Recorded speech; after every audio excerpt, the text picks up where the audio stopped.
所以我一直以嚟好多聽唔入啊，尤其男性兄弟，唔係喺直播間都揾到愛情嘅，前提係你夠吸引，你嘅談吐。阿邊個鄭團團唔係就係直播識咗佢上任男朋友嘅咩？係咪？靠錢唔得，唔開心，真的真的，所有嘅支付，所有嘅使費，溝女係唔使錢嘅，拍拖先要，因為拍咗拖兩個人喺埋一齊之後有共同開銷。我再講個年前真實故事俾你，佢都係我識得為數唔多好清醒嘅女仔。我呢排好鍾意嗰種女仔係點呢？我眼裏只有錢，你唔好同我講嗰啲咩傻傻閪閪情情愛愛嘅嘢，因為佢哋受嘅傷已經足夠多啦。靚女嚟嘅點未嚟得？點未嚟得？佢咪有一次我舊年咪有一次嗰間酒吧裝修之前，我咪去咗一次，6個妹妹，我一個男嘅，我話即係冇當我係男人啦。好啦，跟住第二次去飲酒又同佢哋去飲下有個男嘅。仲要話睇過我視頻嘅，當然你睇過行為知佢完全聽唔落去啦。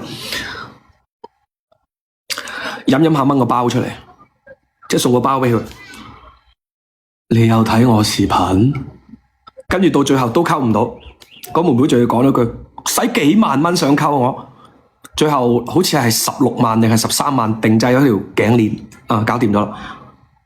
跟住咧，佢兩個喺一齊之後咧，自此之後叫我去個局我都冇去啦。咁啊，人肯定番薯啦，係咪？唔使講啦，唔番薯都唔使幾廿萬溝條女啦。妹妹係真係靚啊！佢兩個一齊之後，即係確認關係之後，一咪咧就兩個死喺度攬住，因為佢威啊嘛，佢呢條女靚啊嘛，條女靚威啊嘛，成晚就咁樣攬住，成晚就咁樣攬住個妹妹。我話仲飲唔飲啫？飲唔飲就算咯。好啦，聽講後來咧，我冇再去過佢張台啦。聽講後來咧就個妹妹去飲，即係個妹妹喺度飲酒，個男嘅喺屋企煲湯等佢翻嚟，成晚嘅信息 ，BB 飲開心未啊？翻嚟啊，我煲咗湯。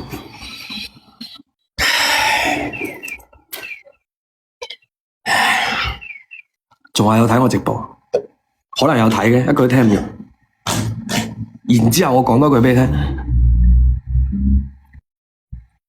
個妹妹個炮友仲要同一張台，差唔多1.9米，男 model 嚟嘅，即係現任男友、炮友，跟住同佢其他朋友同一張台，即係你可想而知，我哋呢啲知道內情嘅人望嗰個使咗幾十萬去溝呢個妹妹嘅嗰個男仔，你又可想而知嗰個1.9米嗰個佢個炮友係唔使錢嘅。包唔使錢，佢兩個包唔傾錢嘅，包唔傾錢，即係我哋呢啲全部知道內情嘅。我望住嗰個男嘅，我話兄弟，你仲要有睇我直播啊？我都唔知點勸你啊！我都唔知點勸你，點救啫？我咪做呢個醜人，傻噶！我做咩做呢啲嘢？人哋撈女冇問題啊，唔拜金拜咩啊？拜神啊，好光明正大啊！中意錢好冇問題啊！中意錢一啲都唔可恥啊！最可恥嘅係咩呢？你覺得自己追求緊愛情，轉個頭對方俾唔夠錢，你又條氣唔順；你覺得自己追求緊錢，轉個頭又生理性討厭、金融性喜歡，係咪？你可以為錢將就，跟咗呢個男嘅，轉個頭，哇，真係唔得，好反胃，又金融性喜歡人哋，又生理性討厭，呢種先係慘啊！知道嘛？呢種先可憐啊！我覺得我身邊所有中意錢嘅妹妹都冇問題，相當冇問題。唔中意錢，中意咩啊？中意你啊！但係你俾人撈到冇辦法啦，係咪？你俾人撈到冇辦法啦。我勸唔撚到啊！你仲話有睇我直播，你仲話有睇我視頻，我每日講嘅咪就係呢啲嘢咯。我哋下個兇手啦。Hello，係啊，喺利益面前呢，又相當咁成熟。喺責任面前呢，又相當咁幼稚。咩事我唔知喎。Hello，聽到咪啦，妹妹啊？聽到嗎？聽到。你好，老張。我平時都有睇你視頻嘅。然之後近排有啲內耗咯。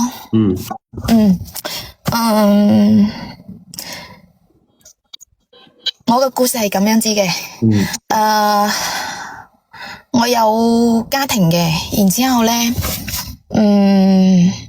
前2年吧，然之後前即係之前嘅所謂嘅前男友吧，然之後聯繫翻我，然之後當時冇話係，當時佢有翻嚟即係聯繫上我啊，然之後問下個咩情況啊咁樣子。咁平時大家一齊出去食飯啊，咁多咗之後咧，佢就同我講翻話想同我翻埋一齊。當時我都冇有呢啲心思嘅，咁後邊慢慢咁去，即係時不時約下咁樣子。你冇講到自己咁委屈啦，由頭到尾都係你俾位人哋入啫。所有嘅前任翻嚟揾你，唔係想屌上咩啊？真係仲愛你咩？唔好講到自己咁委屈啊！嗰個嘢都係你批准噶。OK。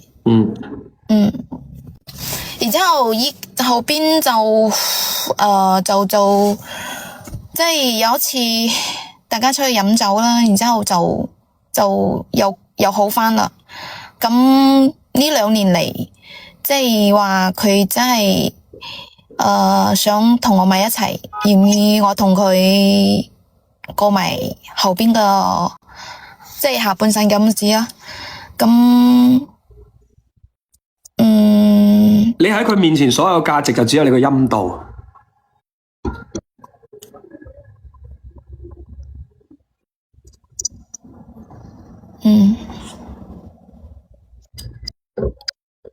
冇其他。嗰邊依家咧，其實佢都結咗婚噶啦。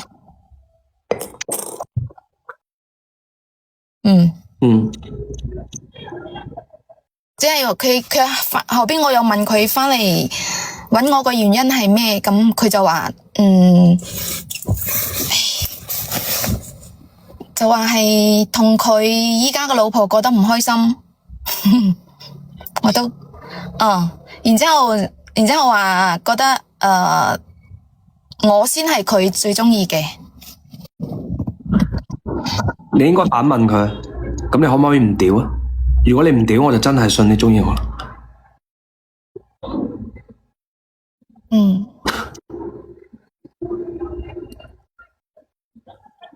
佢真係中意佢就你哋當初就唔會分開啦。從來冇話我遇到其他人之後，還是覺得你最好冇嘅。只有遇唔到更好嘅人先會講呢番話。喺市場上漂泊過啦，揀擇過啦，又俾人揀擇過啦，發覺冚間仲不如你。即係佢冇行情，你知道嘛？佢遇唔到更好嘅人，所以先會翻嚟同你講呢句，還是覺得你最好。若然佢真係咁有誠意，佢應該離咗婚先嚟揾你啦。係咪？係。所以你內耗啲乜嘢？所以我都你好驚你好驚錯過咗一個真心愛你嘅人。確實佢即係同我依家嘅老公相比咧，佢係某方面係做得比我，即係有啲情緒價值係佢俾得到位嘅。你同你老公結咗婚幾年啊？4-5年吧。神仙都冇情緒價值啦，樣樣嘢你都知道，所有嘢都共同經歷。啱啱今朝食咩早餐唔使同你匯報，唔使同你分享啦，一齊食嘅，係咪？中午嗰餐你又唔關心噶啦，點外賣嘅。晚上嗰餐都唔使同你分享啦。BB 你哋拍拖嘅時候講BB我今日食呢個，唔使啦，一齊食嘅。而且你中意嘅嗰樣嘢係最閪唔值錢噶。我講嗰5大價值裏邊，情緒價值係最閪唔值錢，最閪唔值錢嘅，真係最閪唔值錢。呢度我有聽過。你話我陪你啊，我陪你我都推咗其他嘢，我將個時間俾咗你啊。情緒價值乜撚叫情緒價值啊？我屌你啊！咁我唔識覆，我問你 AI 問豆包都識啦。個妹妹想要情緒價值，佢而家問發句咁嘅嘢，我應該點覆？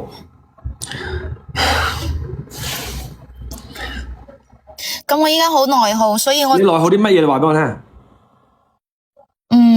可能我亦有啲上頭吧。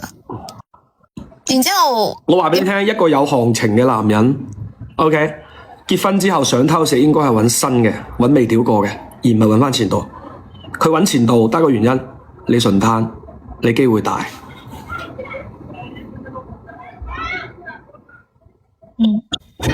我喺最值錢嘅時候，唔間就講純愛。你諗起人老珠黃嘅時候又講價錢。哎呀，你哋人好多人真係。你而家仲閪搞笑？你覺得你同佢結咗婚？我問你，我舉個例子，佢離咗婚，你又離咗婚，你兩個結咗婚，4、5年後佢揾翻前妻點算？還是覺得你最好啊，老婆？吓？你兩個結咗婚之後，佢揾翻前妻點算？得唔得？佢揾翻前妻得唔得？真係搞笑咧！撈來撈去搞翻啲前任，咪仲要結咗婚之後？內耗乜撚嘢啊？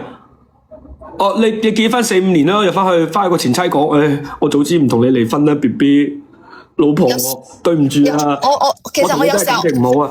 其實有時候我都話係呢啲覺得係好咩啊？好唔現實嘅事，但係佢唔係唔現實啊，佢根本係唔符合邏輯啊，唔符合邏輯，你知唔知啊？真係會有一個人唔啱結完婚仲好中意你嘅咩？你中意第二個啦，唔該你啦。係咪冇人騷你啊？仲中意我？所有前任翻嚟揾你哋，你就講翻呢句得啦。係咪冇人騷你啫？係咪覺得自己冇行情啫？係咪知道自己確認自己無人問津啫？咩叫做仲愛我？愛你老味，愛你又分，分完又話嚟愛，佢唔符合邏輯啊，大佬。你就手啫，佢翻嚟揾你，唔係因為有幾愛你啊。第二個佢唔制啊，佢嬲過啦。佢喺佢同佢前任，唔係佢同佢老婆感情唔好嗰刻，佢試過嬲其他妹妹，冇人屌佢啊。得你咋？得你咋？咁如果係咁樣子嘅話，我直接拉黑嗎？你拉黑咪又係逃避？已讀不回先係真正放低啊嘛！已讀不回先係放低，你拉黑咩用啫？你真因為人佢需要一個發泄渠道噶，你拉黑咗佢，佢就會搏命咁揾你，搏命咁揾你，你又好似好心情咁，又俾佢打動咗一次，唉，算啦，都係俾你屌。你忍得住唔復佢，忍得住唔見佢，先係真正可以過去啊！呢件事明白。有咩意義啫？你一到黑拉佢刪咗佢，有咩用啊？有咩用啊？佢又覺得你測試緊佢，跟住佢又好表現到好閪愛你啊！冇拉黑我啊 ，BB，我真係好愛你嘅，你點解拉黑我嘅？我屌啊！你有咩想講嘅俾佢講，講晒，即係你哋係要冷暴力先分到手，我唔同，我熱暴力先分到手嘅，我熱暴力先分到手嘅，即係你冷處理我冇用嘅，我呢啲人對冷暴力冇反應嘅，你熱暴力我就驚啦，咩叫熱暴力咧？一打一黐住我，去到邊都跟喺住我，哇操！我頂唔順，我哋要分手啦，我話唔好搞，我有啲特殊嘅事情要去處理下，你24小時黐住我，你熱暴力咧我就驚啦，我就要分手啦。我對冷暴力冇感嘅，真係。但係你哋好多人要冷暴力先分到手，我唔使。熱暴力就分手噶啦，我忍唔住腹要反駁，你咪真係想證明自己啱嘅，都分手咯，對錯有咩意義咧？係咪？我唔係中意熱暴力，我係恐懼熱暴力。我篤屎啦，門口敲門得咩啊 ？BB， 2分鐘冇見你啦，令我驚到閪咁你哋。你仲有咩想問？你仲想問咩嘢？係咪到頭嚟覺得自己嘅愛情咁樣可笑？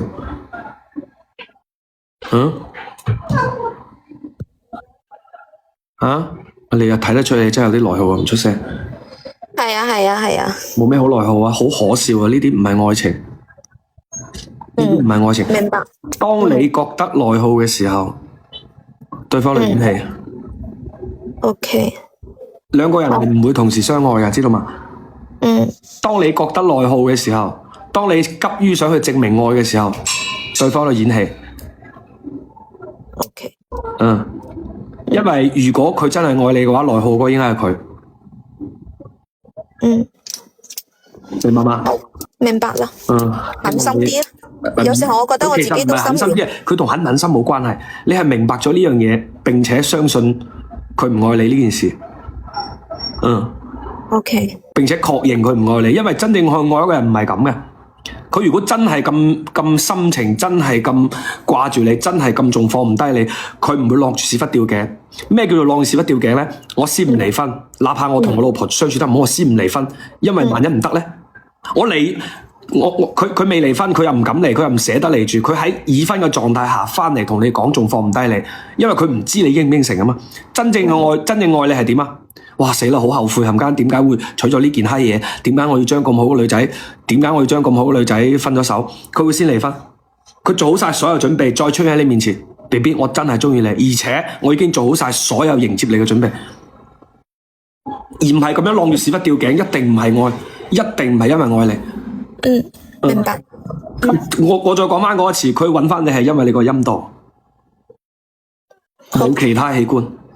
好，多謝老張鬧醒我。我冇鬧你吓，我只不過同你講清楚呢個樣嘢係唔合邏明白。輯。佢所有嘅行為係唔合邏輯，同愛係包冇扯關係沒有。落去啦吓。OK。你消化下啦。真係噶，你唔覺得真正嘅愛係我做好晒所有迎接你嘅準備咩？真正嘅愛，真正嘅上頭係我做好晒所有迎接你嘅準備，而唔係我呢頭又唔捨得斷，因為你唔知你應唔應承。真正嘅愛就係我做好所有迎接你嘅準備，哪怕你拒絕我，哪怕你拒絕我，即係我離晒婚，我所有手續、所有關係全部乾乾淨淨，我再嚟揾你，再同你講我鍾意你。就算你拒絕我都冇所謂，因為我覺得你值得。聽明白吧？如果你頭先口中嘅嗰個前任，佢同佢老婆關係唔好，佢離咗婚，財產又乾乾淨淨，撫養權又乾乾淨淨，關係又乾乾淨淨，佢再嚟揾你話鍾意你，咁你就可以信下，咁你就可以觀察下，而唔係話唔啱我婚又唔嚟，我轉個頭揾返個前任，呢啲係愛你咩？萬一你拒絕佢，佢仲有佢老婆可以屌啊嘛！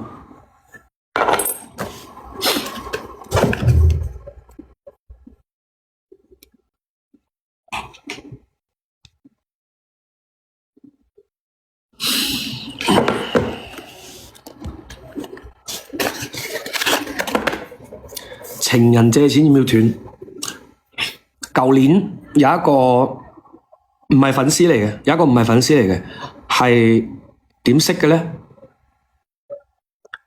好多年之前，APP 度加嘅，即係 APP 度加嘅，即係嗰啲約炮軟件度加，好多年啦，應該有2-3年啦。突然間話想見下我唔知佢係即係識咗我好多年，跟住突然間刷到我直播又好，點都好啦。咁我話咁咪嚟咯。開部小牛 Huracan 蘭博基尼去嶺南天地接我，跟住去萬豪開房，直接開房。咁上到去就肯定係傾下心事啦。咁跟住各散東西之後，一個星期後，佢問我借5000蚊。我心諗，你一個開蘭博基尼嘅富婆，你問我借5000蚊，呢個合理咩？我理解唔到，呢啲錢我唔借。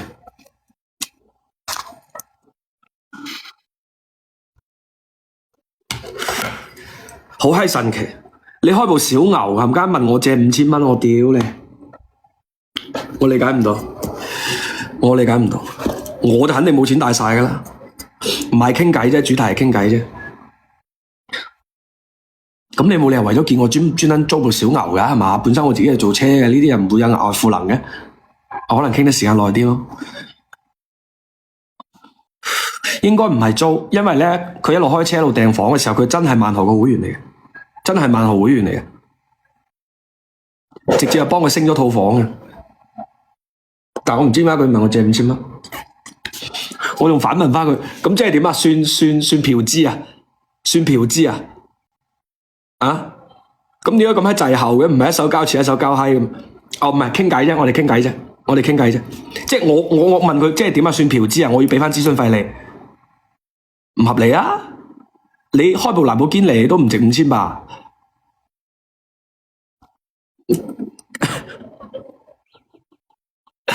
我冇借啊，真係，諗住借我5000蚊，再還我50萬，我唔信呢啲爽劇，我人生裏邊應該冇呢啲橋段。服從性測試，對方拒絕了你的服從性測試，並且不接受道德綁架。